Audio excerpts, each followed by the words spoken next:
Good evening, brethren, and a very warm welcome to you all, particularly to the team of visiting officers and to all those who are interested in the visiting officer role and the activities of the province. You are all very welcome, and I hope you will find this session interesting and informative. My thanks initially to Ian Slessor for acting as controller for this session, without whose assistance we wouldn't be here at all. Brethren, at least once a year we hold a seminar for all our visiting officer teams to welcome new members in and to acknowledge what has been achieved since the last session that we've had. Tonight our programme is loosely based on the format of the seminar, but with information for all in attendance. I must first thank all of the current visiting officers for all they are doing, and particularly during this period when we are not able to meet. I have asked that contact with allocated lodges should be maintained, and I know from feedback received that this is still continuing well. Thank you very much to you all. Now, today, or very shortly, you should have received an email from me asking me to do a little bit more to make contact with the lodges that you are allocated and to find out from them in general how their members are feeling and what they think about restarting. So if you manage to do that one as well during the next week or so, that would be very much appreciated. So back to the session today.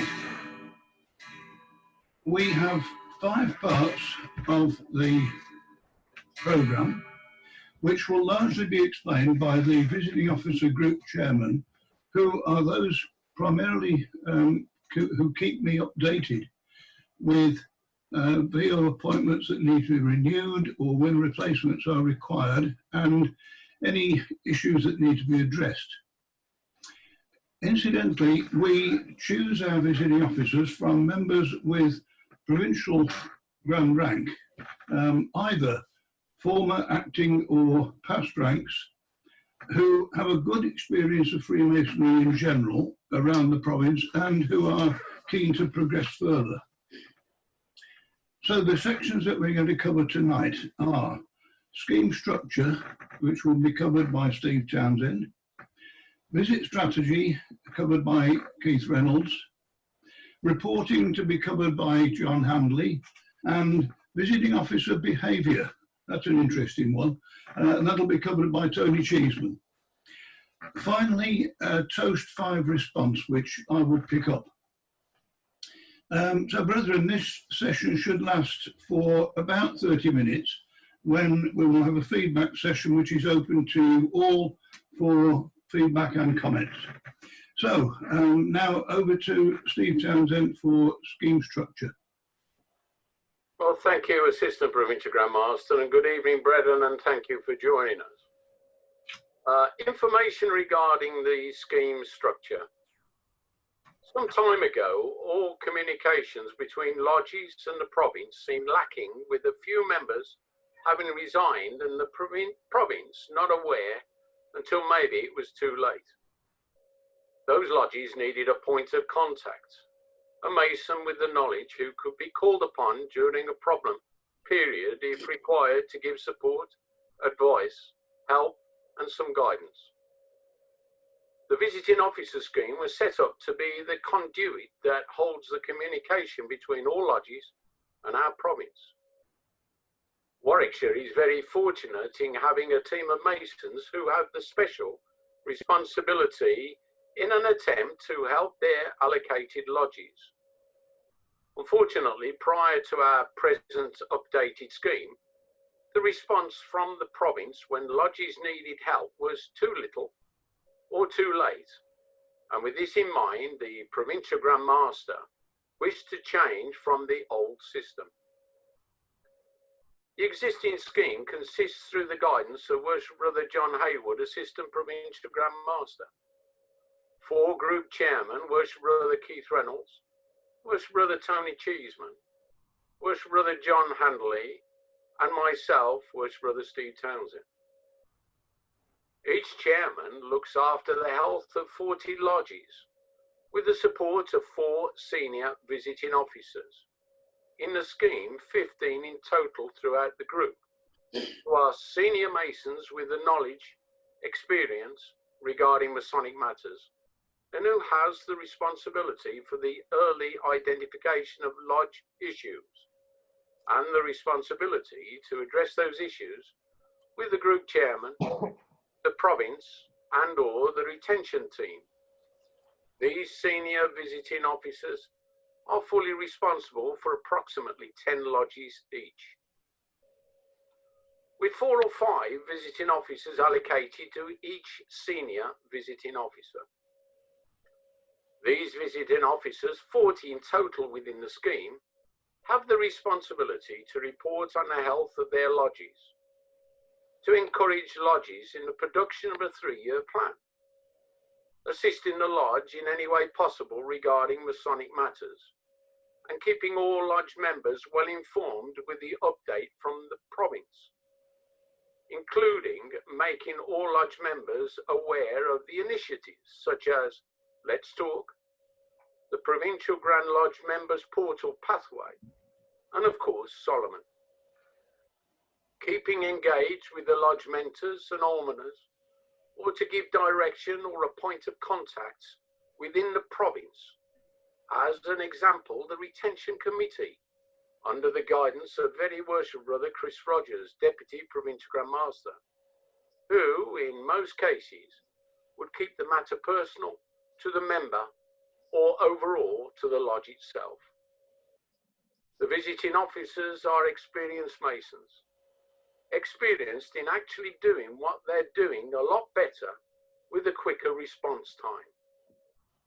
Remember, they are there to help and to assist, so please use their experience. And I'm now delighted to pass on to Worship Brother Keith Reynolds to continue. Good evening, brethren, and I trust I find you all well.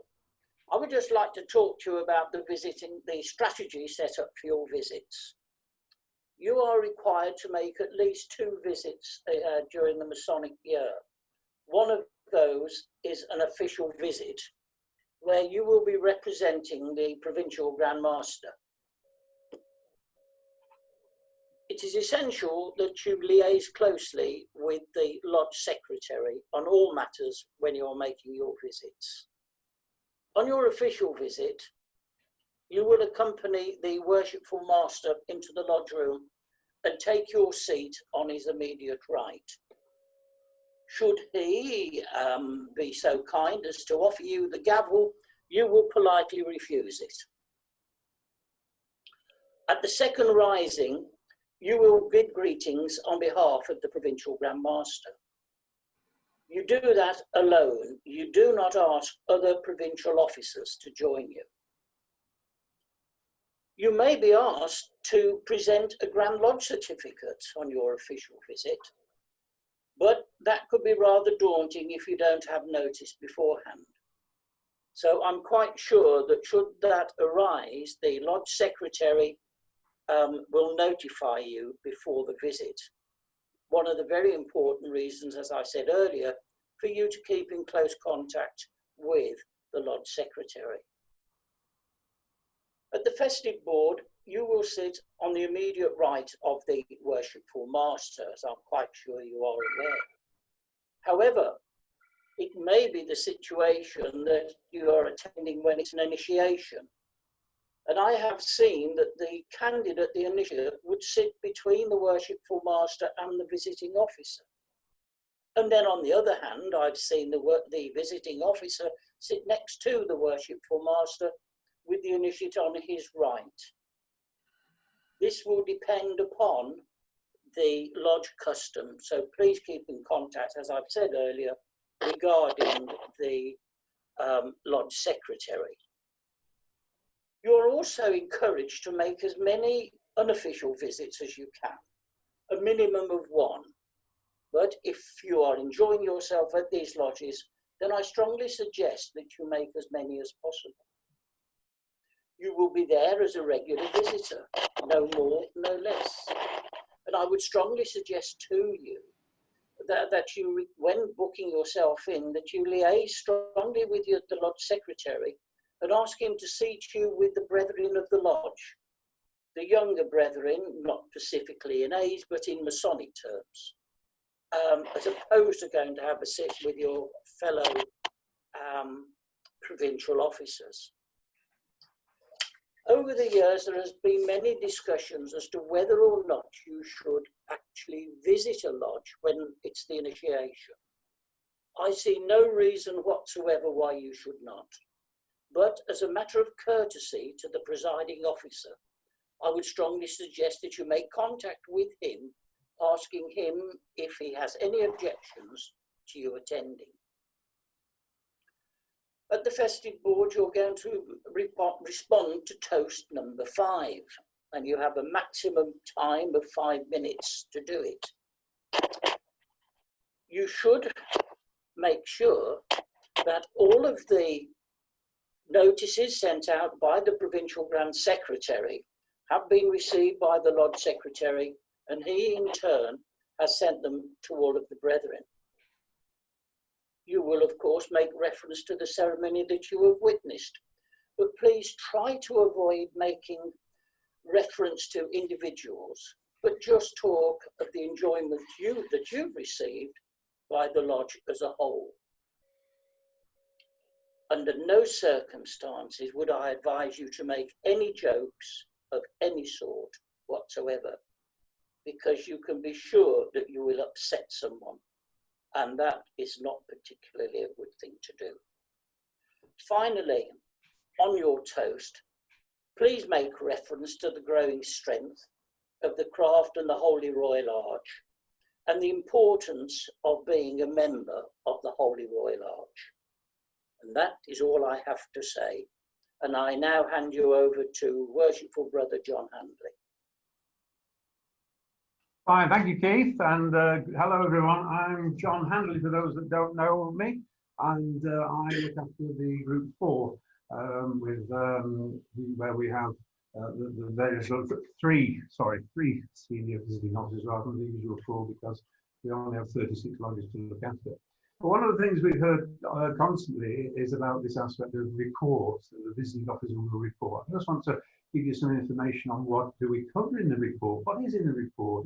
Is it secret? Is it looking for problems or whatever? The lodge report, the content, this is the visiting officer's opportunity when he submits his written report to express the views, his views on the state of the lodge.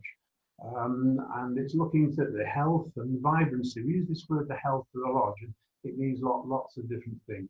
Reports are usually completed within a week, and one of the things that is very important is that we do get a fair and balanced view from the visiting officer of the state of the lodge. The type of things they'll be looking at is the really positive feedback on the rituals that have been seen, the administration of the lodge. The number of visitors is important, that's reported as well. The ritual delivery, all of us like to see a good ceremony, and it's useful, and it is a measure of a lodge, often the standard of the ritual delivery. The harmony of the lodge is important as well, and that's why that's commented on, because we're looking to make sure that there is a uniformity of view in the lodges, and there isn't any cliques or factions within it which is causing disruption and will affect it going forward. Things like problem areas may be that we have newly initiated brethren that perhaps aren't attending. Where's the new initiates? We're looking at notification of an increase in resignations. Is the mentoring proceeding satisfactory? And as Keith said earlier, is the Royal Arch representative delivering the details of the Royal Arch events that are coming up? So that's the sort of a mix, if you like, within this word of the health of the lodge that we're seeking to have commentary on. Resignations is particularly important because if the VO can identify that there are resignations, particularly which may be available for referral to the exit strategy team. The retention team led by the Deputy Provincial Grand Master will, of course, be delighted to take over and follow up and establish with the brother the reason for perhaps his resignation. One of the things that we stress to the VOs is the sensitivity of their role. They are representing the Provincial Grand Master on that occasion, and therefore they need to take a sensitive approach. Be careful over the words and the sentiments expressed when making a comment on it. We are taught to be cautious, and we don't want to upset anybody by using inappropriate words to describe a situation. We need to really know if a lodge is buzzing, and that's the phrase really. Is it vibrant? Is it buzzing? Are people enjoying their masonry? Does the festive board go well? Are proper considerations given to the festival totals that have been raised? Those are the sort of things that are important. Recently, with the growth of Solomon, and of course many of lodges are including that on their summons. Again, that's an item for commentary to see whether or not the Solomon is being pushed. One of the things we also try to look at is what we call the rising stars. Now, it doesn't mean to say you have to be a superstar, but it means people who are demonstrating in the work in the lodge and that they may be capable of appointment to an acting provincial role when their time comes up. Those are recorded. The notice is taken of the commentary of the VOs, and it all goes into the melting pot when the province is looking at who's going to be acting officers within the future. In terms of the reporting chain, who sees the reports? Well, the reports initially come through from the visiting officer, and they will go to the senior visiting officer. He also has authority to take actions. If there's a problem, say, with someone's upset because they've not yet had their festival due, it's quite okay for them to try and resolve any simple issues with themselves. If it has to be referred up through to the group chairman, then they will take it up and resolve things appropriately. So VO reports come in through to the senior VO, and then onwards up to me, to the Group 4 chairman. Occasionally, we may send them, if there's an issue that does require a referral higher up because of a difficulty, we'll refer them through to John Hayward, the Assistant Provincial Grand Master in charge. So nothing to worry about in terms of the reporting. They can be shared if people wish to do so, because in the end of the day, all we're trying to do, we're from the Provincial Grand Masters, the old adage of I'm from head office and I'm here to help. Yeah. Well, we are from the Provincial Grand Master, and we are here to help and give you the gateway to all of the various facilities within the province to enable support for the lodge. So that's it for me. Thank you for listening to that. I'm pleased to hand over now to Tony Cheeseman. Good evening, brethren. Just a couple of points and so on that we've picked up so far. It was useful for Stephen to mention earlier on that the visiting officer is a conduit, and that's one of the main things we want to pick up. So one of the first things you see on the slide there about what can I actually do is this notion about advise, befriend, and communicate. It is the connection to the province by the lodge, and it's a two-way connection. So the notion of the visiting officer really is that you are a two-way link. The provincial office is quite busy. It might be quite useful occasionally for a visiting officer to be able to report back and answer a question that the lodge might have, to save ringing up the provincial office. So it is quite a sort of a useful one on that. The second part there, respect to lodges' traditions. Now, many lodges have got their own ways of doing things. Warwickshire is supposed to work emulation, but I'm sure most of you are aware that emulation varies considerably from lodge to lodge. And the thing you mustn't do is interfere with the lodge. The only thing I would say there is if you are confident that the lodge is actually going down a route which is likely to breach the Book of Constitutions, have a quiet word with the master. Don't make a fuss, don't bring it up in the open lodge. You will only make enemies if you do that. Conduct yourself in an appropriate manner. Remember, you are the representative of the Provincial Grand Master. You are effectively almost an acting officer. in terms of respect to protocol. If any of you didn't catch the excellent presentation by Peter Clark last week on etiquette and protocol, please do watch it on the YouTube channel, because there's some very useful things that Peter talks about that are perfectly relevant to a visiting officer. On the meeting, you will accompany, or you should be asked to accompany, the Worshipful Master into the lodge. You can't open the lodge, only rulers can do that. You may be offered the gavel, in which case hand it back and take your seat on his right. One of the headings there we've got is identify skills. One of the main things you want to think about there, a point that John Handley just touched on, keep an eye out for people that perhaps are rising stars. The notion really is that I do recall seeing people coming up through the position of junior warden and doing an extremely good charge. And it's useful to pick up sometimes that those people might be worth looking for the future. Remain impartial. One of the best things to do in there is to be above the opinions of the lodge. So try and not have a particular opinion on there. Remember to promote the items for toast number 5. You can be humorous on this one if you are good at it, but be very, very careful. I've also heard Keith earlier on mention the notion about don't tell jokes. It's not a good idea unless you are a professional comedian. You will upset somebody. I sat next to a Deputy Provincial Grand Master at a meeting a few years ago, not of this province, and he told me of an acting officer in that province who told a risque joke, and it was the end of his Masonic career. So be careful of doing that. You're not up there as a comedian or to promote yourself, you're there as a provincial representative. Attend provincial events as appropriate. You will be on the team and you will be looked for.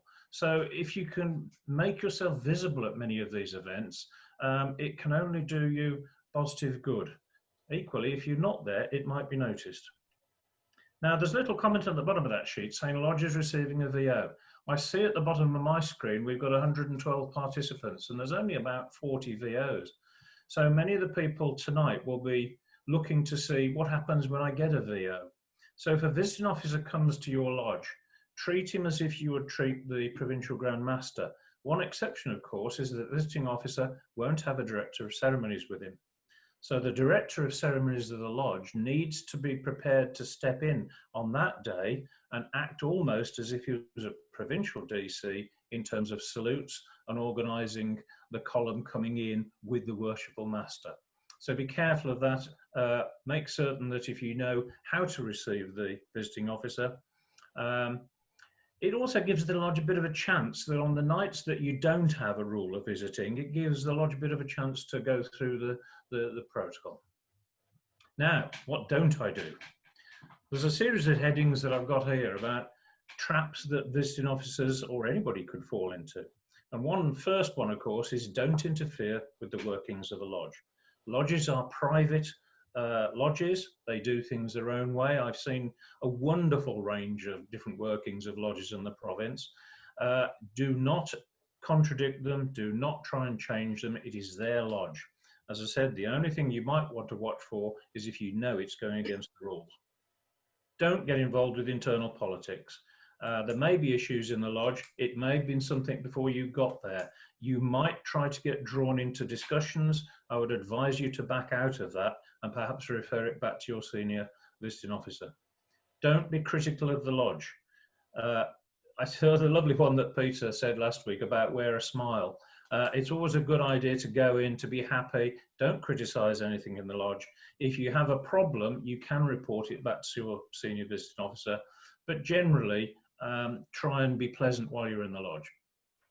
Don't bring greetings from your lodge if you are going officially. If you're going officially, you are the representative of the Provincial Grand Master and you should not bring greetings from your own lodge. If you're on an unofficial visit, that's acceptable. However, if somebody does stand up in the meeting who is a member of your lodge to bring greetings, you can stand and join them, but you don't initiate that. And the last comment really on there is don't guess. You're there as a help, if you like, from Provincial Grand Lodge. You may get asked questions about promotions, you may get asked questions about ritual, you may get asked a number of different questions. If you are not certain of that answer, it is better to say, I'll look it up for you and get back to the secretary or the master the following day. If you try and guess and get it wrong, you'll look a fool. If you get back the next day, they'll think, oh, he's a good guy, he kept his word. So always do that. If you're not certain when you're in the lodge, remember you've got a senior visiting officer, you've got a group chairman behind you, and you've got the provincial team behind you as a visiting officer. So those of you who are not visiting officers, do take the opportunity to chat to your visiting officer. On an unofficial visit, we always recommend that they spread around the room a little bit, perhaps chat to the almoner, the mentor, people like that, to get a feel for the lodge. Please ask them questions. They can always look it up if they don't know.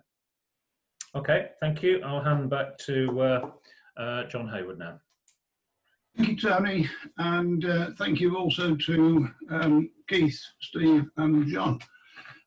Brethren, just to finish off on the Toast 5 response, when the visiting officer is present in an official capacity, he is required to reply to Toast 5 to the province.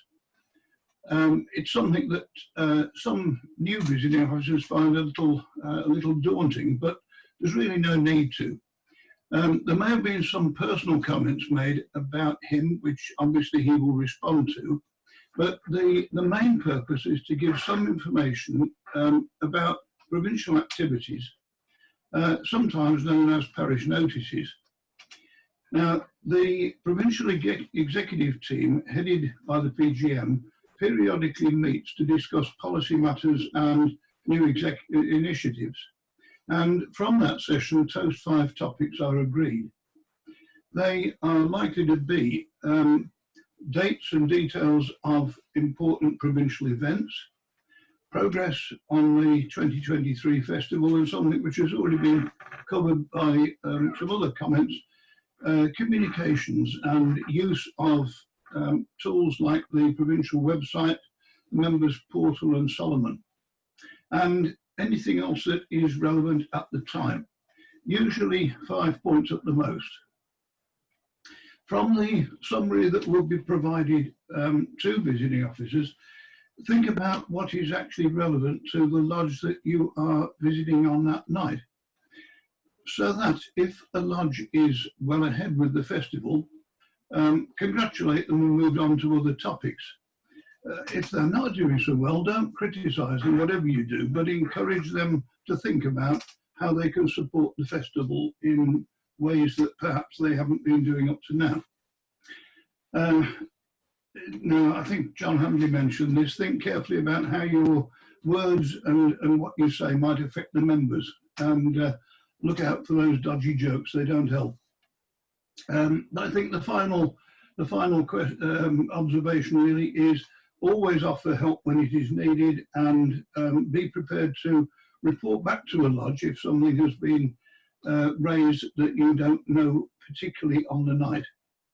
Keep it short. No one wants to listen to long responses. 5 minutes at the most will suffice in practically every situation. Now, brethren, that has condensed what is usually about an hour and a half in a seminar into just about half an hour. So now, with Ian's assistance, we will take any questions that anyone wishes to raise in a feedback session. And I think, John, Ian, you are going to ask people to either raise a hand or indicate on the screen, however you don't want to do it. Yeah, if people could use the raise the hand function by pressing the participants button, and then choose the blue raise your hand if you've got a question. There is a comment that's come in from the Deputy Provincial Grand Master. I wonder whether he would like to relay the message you typed in personally, if I can find him.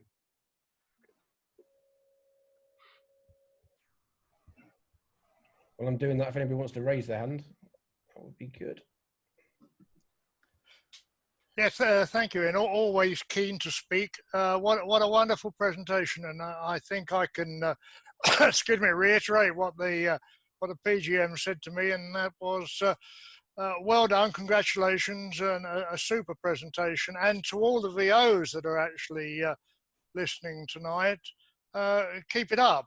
It's an amazingly important job, probably the second most important job after being a Deputy Provincial Grand Master.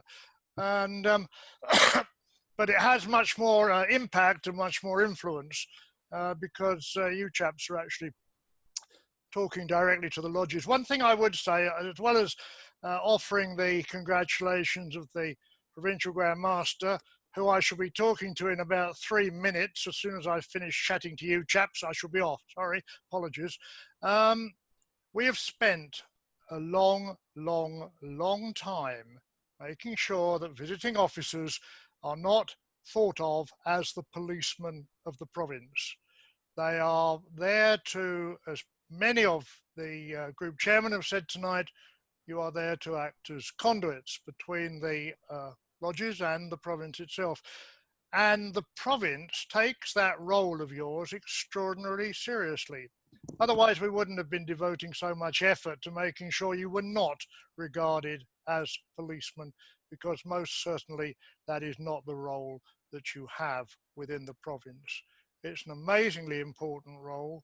We have to rely on you in order to find out what's going on. If you're not there reporting back to your SPOs and to your group chairman and ultimately to John, we have not a clue what's going on. And we need to have a clue, especially at this point in time when things are a bit up in the air. John will be talking to you in greater detail about the survey that we have put together. And again, that is extraordinarily important, because not only will it help advise and inform the craft rulers of what's happening out there and of what people believe and think and how quickly they're going to feel comfortable to getting back into their Masonic activities, it will also inform the rulers of all the other orders in the province, Royal Arch, Mark, and so on and so forth. So what you will be doing over the next week or week and a half in terms of contacting your lodges to find out what their intentions are, if they indeed know, probably they won't. That information is not just being used from the craft, it's being used for the whole of Warwickshire Freemasonry. I just make that point to try and stress how very, very important your role is generally, and how very, very important it is at this particular point in time. Best of luck, everybody. I'm going to go and chat with David Macy now, so I'll say goodbye, wave at you, raise my glass and say, well done, you guys. You're, and I suppose I've got to include the group chairman in this well done business. It grieves me a bit to have to include John and Steve and Tony particularly. Keith, all right. Well done, chaps. Nice to see you. And 108 people. Not bad, eh? Well done, John. Cheers.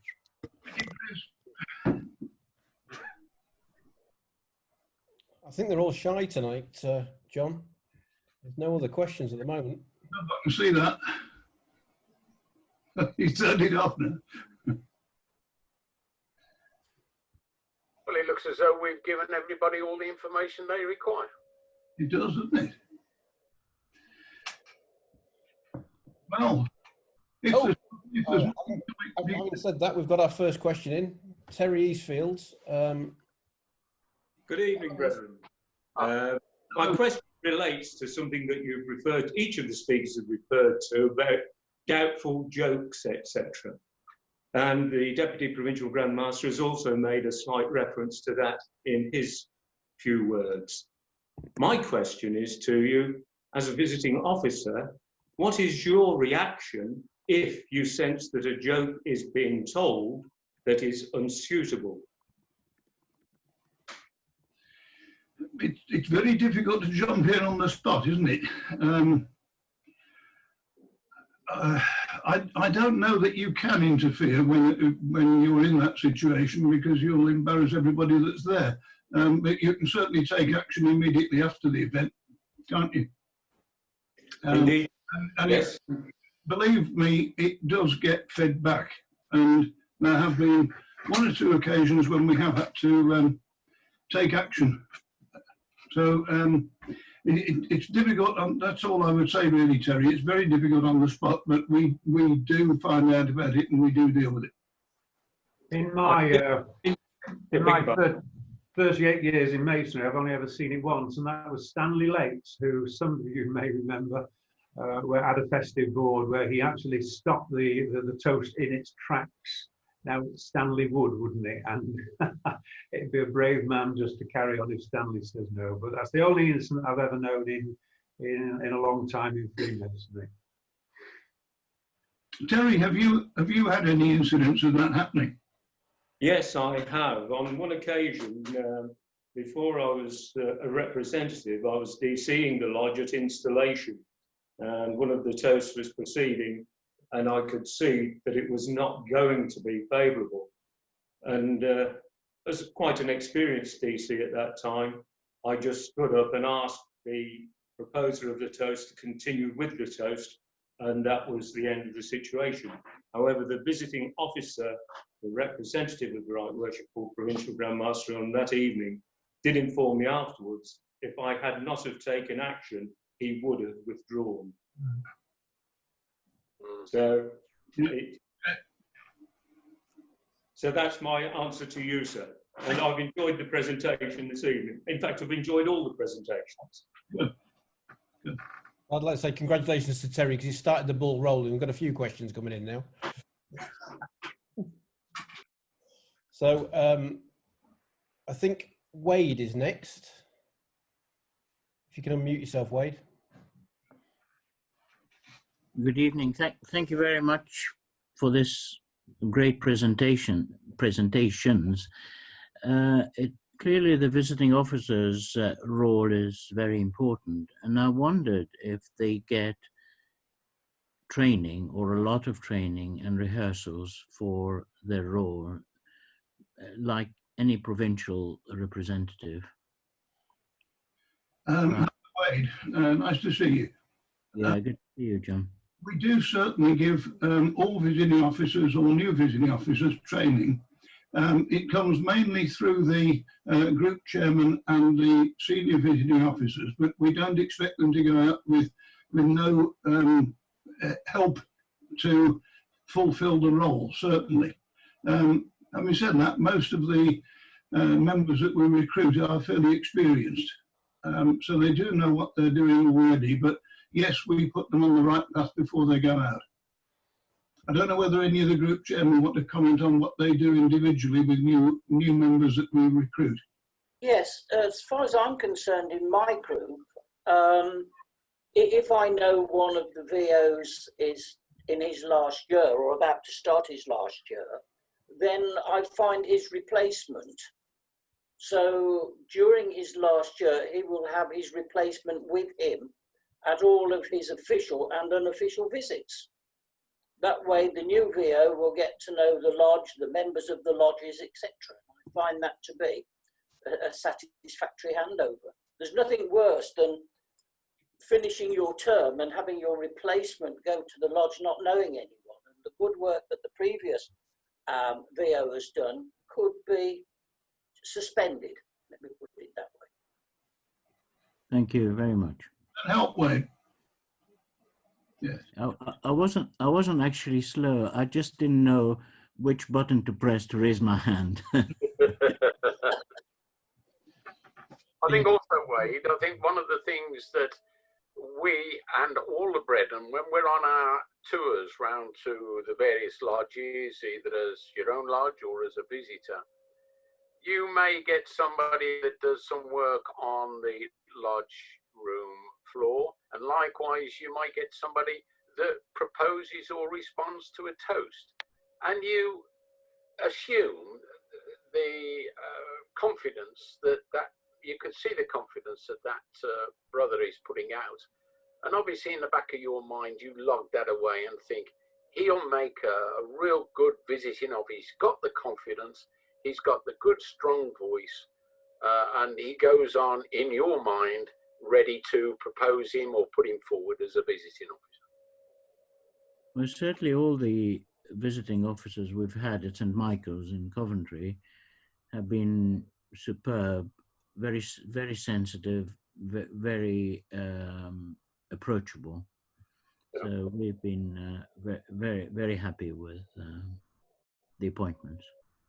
Good. Very pleased to hear. Right. We've got one more. Steve Warner has got a question. When is it something that we should be encouraging lodge members to do, to notify visiting officers when we're seeing people who are resigning? Should we be passing that information through? Is it something that we should be doing as a deliberate action, is what I'm suggesting? Yes, it is always helpful to know if anyone is thinking, has either resigned or is thinking of resigning, because we have got a team set up under Chris who will try very hard to either accommodate them into a new lodge or into a new province if they are moving, and try and find out just why they are resigning, in the hope that we might be able to save them from leaving the craft. So yes, very much so. Please advise. I think also as a visiting officer, when you attend, particularly at the informal periods when you may be at the bar or sort of out of lodge at the festive board, you can actually approach your DC or the mentor or the almoner, and you can actually have an informal chat and just say, is everything well with the lodge? Is it strong? Is there any problems? Do you have a member that's not very happy? And from that, you can assume whether to give a little report in your replies to the SVO. Does that help, Steve? Yeah. Good. So I don't know how far we can go. I've got a feeling we can talk all night. We'll take one more then, if there is. Andy Staker did have a question. He's back again. Oh dear. It'll be all right. Hello, Andy. You're on mute, Andy. There you go. Good evening, brethren, and good evening, Assistant Provincial Grand Master. Thank you very much for an excellent presentation. Is the visiting officer programme in Warwickshire blazing a trail, or is this a proven recipe around other provinces?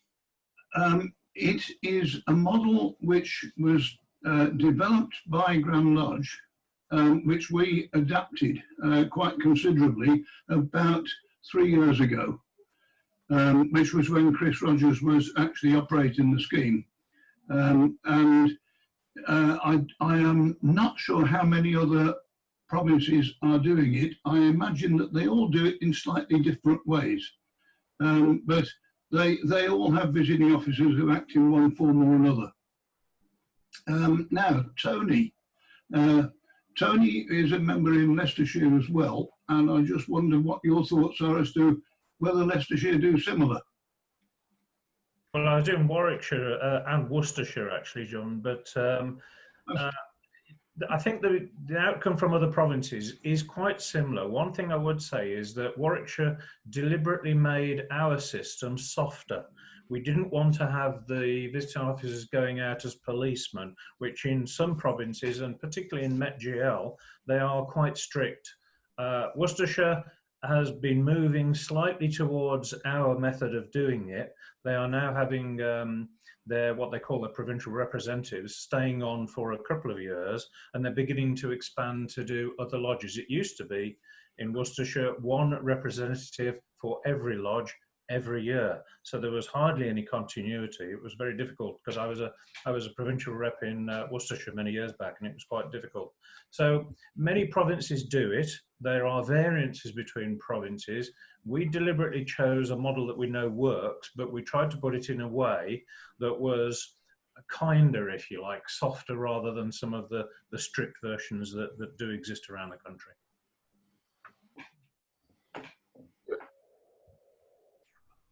Right. Any other burning questions, or shall we wrap it up? There's just one more on the chat from Alex Shaler, saying that visiting so many lodges seems to be quite a commitment, especially in the view of the busy lives people have and committing to their own lodges. Is it difficult for VOs to get round to all the lodges they have on their list? Well, a VO usually has 4 lodges, and we ask them to go once officially and once unofficially. So that's 8 visits that we ask them to do in a year. A VO, when he is taken on, is quite well aware of that commitment, and hopefully wouldn't commit to it if he can't do it. So I don't really think we're certainly not asking anything unexpected of them. They know exactly what they're facing when they start. Very good. Well, brethren, I think as we've taken up nearly an hour of your time, we should finish off now. I hope you've enjoyed the session, and I hope you've managed to learn something from it.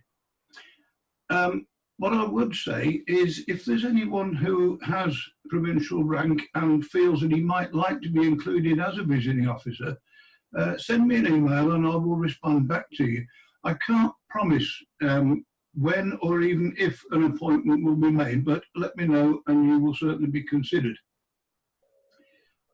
Chris mentioned the survey, which I did touch on before, and it has been issued to visiting officers today to go around and check on, well, not go around, but get in contact with the lodges that they are allocated to find out what they think about restarting and what all the members feel about the future.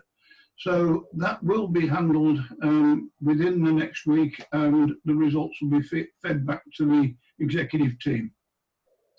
So to the visiting officers primarily, until we're able to return, please keep in touch with your lodges by phone, email, Zoom, or any other means you can possibly use.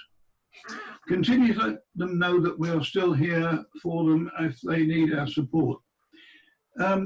Just as a comment, I was a visiting officer when the initiatives first started back in 2006.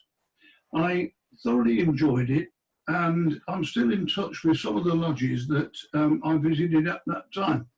I hope you find as much enjoyment as I did back then when the system was in its infancy.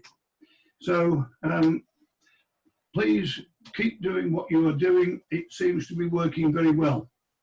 And finally, many thanks to Ian Slessor for managing the session, to the group chairman for all their input and comments, and to one and all for your attendance.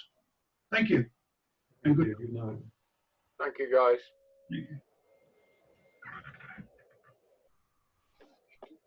Thank you all. Don't forget, next Tuesday, another riveting session. It'll be Tuesday at 7 o'clock again.